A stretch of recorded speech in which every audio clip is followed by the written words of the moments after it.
Hey there everyone, today is another magical day, and today by popular request I am creating a video all about editing your pictures to make them look even better after your adventure. Today I'm going to focus on two pieces of editing software that I use to edit photos, not video, photos that you take at Walt Disney World, and you're going to see a drastic difference in some of these photos and the creativity you can put behind each photo. Let's start first on your cell phone, and there are a lot of different apps that I like to use, but one of my favorites is called Snapseed. The Snapseed app is created by Google and has been around for an extremely long time. It is also free on the App Store, so you can download it anytime and modify your pictures on it. Now I'm going to run through some of the simple tools in the app that I like to use for editing some of my photos. Now not every single photo that I take has edits on it or a different filter on it. Some of them are just right out of the camera, but when I want to edit, I will jump into this app called Snapseed. This photo on the app right now is from the Flower and Garden Festival, one of my favorites at Walt Disney World, and below you can see there's a tools section. Here you can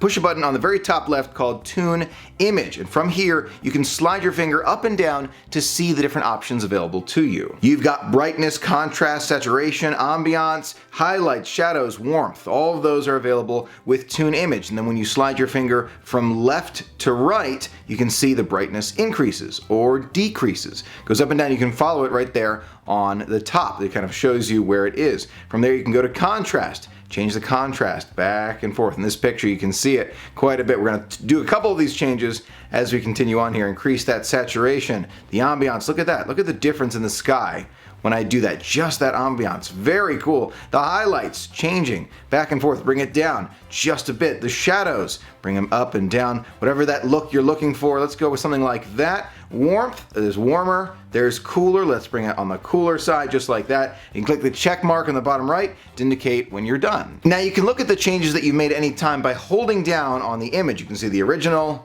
the new one, the original, the new one. In addition to tuning images, there are a lot of other tools here as well. Detail, curves, white and black, balance, drama, total, contrast, glamour, glow, and one of my favorites, HDR scape. And here I've actually changed it to HDR scape here, and I can tune down this filter or tone it all the way up to bring out that scape in that way. A very, very cool filter, and you can not only change the filter strength, but you can change the brightness with it, the saturation with it. So maybe the saturation goes down, but this filter strength goes up. You can see it's a very unique change when I do that. See how that is? You don't want it to be too strong, otherwise it doesn't look real at all, but it's very cool to see. You also have frames included as well, so you can get like that curved frame on the outside, all sorts of different options available to you. You've got the Noir look right there, that black and white, kind of that original looking one. Very, very cool. Lens blur, of course, and you can actually move this around to blur it. Oops, move, oh my gosh. We'll eventually get this. Hold on.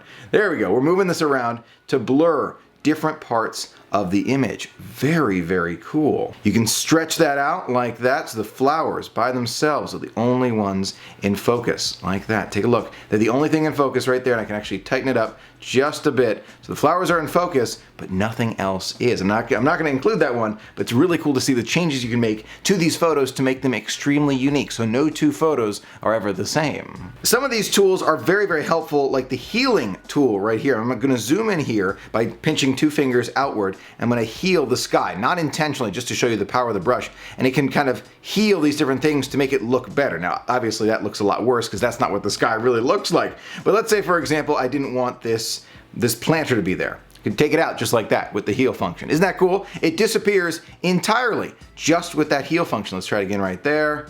There it's gone. It's not perfect, but it's really close. It looks like there was no planter ever there when you zoom out. Very, very interesting. We're actually going to not include that. It's great for if you're trying to get rid of like sidewalk creases, like in the ground, if you're trying to get a picture without like the creases in the sidewalk. This tool works really well. There's a grunge look as well. Take a look. Looks like it was taken on some camera in the 1940s. Very interesting grunge look there. You can change the style when you move your finger from right to left there. Very cool. Of course, the black and white is always popular if you're looking for kind of that brighter black and white, darker one, film version. There are a lot of different items to play with, different functions, but needless to say, Snapseed on your iPhone, Android, smartphone, whatever it is extremely powerful and goes a long way for bringing your pictures to the next level. Now that is one of the apps that I love to use for editing photos, but there is another one that I use as well. It's a paid version from Adobe. It is Lightroom. Now there are free versions of Lightroom available, but I do have the paid version just because I use it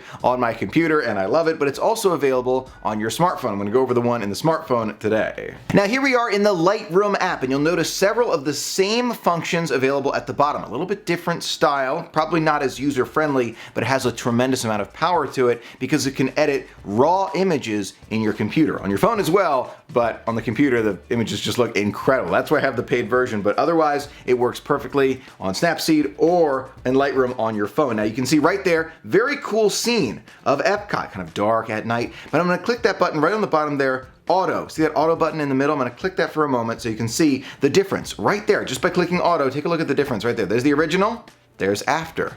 Before, right there, after. Look how broad out all the sunlight, the shadows right there. That's auto. That's how I like to start in Lightroom. From there, I'll click the light button and I'll start to make changes to it to the way that I like it. So it's not just what the computer likes, what I like as well. So I'm going to modify it slightly, a little lower on those highlights, a little more in the shadows. Whoops, bring that back down. And you can kind of scroll down here, see the whites a little lower there, the blacks, kind of bring those out just a little bit more. The color, let's move on to the color and bring up that saturation a bit. The vibrance as well, I want to bring those both up. Not too high, because if it's too high, it doesn't look real. Look at that. You want to bring it all the way right back there. That looks perfect. You can increase the tint, maybe more of the pink tint right there, or the green tint over there, but you want it to be realistic, so maybe a little bit on the pink side. Looks really good there. You can add different effects, detail, and you want to pay attention to the optics as well, because that is, it varies based on the camera that you're using. You can fix the aberration and other lens corrections to make sure that it looks perfect, and look at that. That is our after image from Lightroom. I hold down,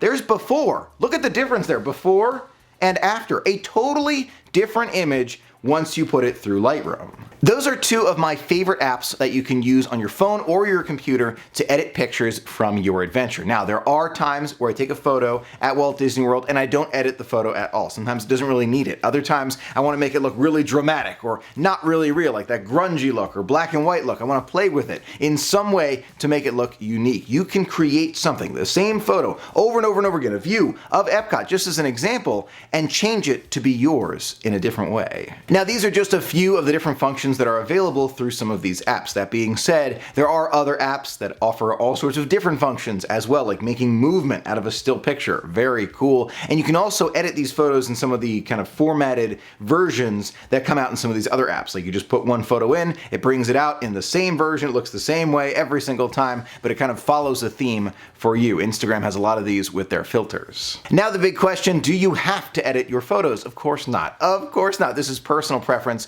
whatever you like, but you saw with that darker photo at Epcot, I was able to bring it back to life. I prefer the brighter version, but there are some friends who may prefer that darker version, and that is okay. That's what makes photography so much fun, because we can all have our own personal preference. I sure hope you found this video helpful and informative. Let me know in the comments below if you use any of these apps or other apps to edit photos, or maybe you don't edit photos at all, you want them all without any editing. Let me know in the comments below. I would love to hear from you. Thank you so much for being a part of the magic with me today. Until next time, have a magical day.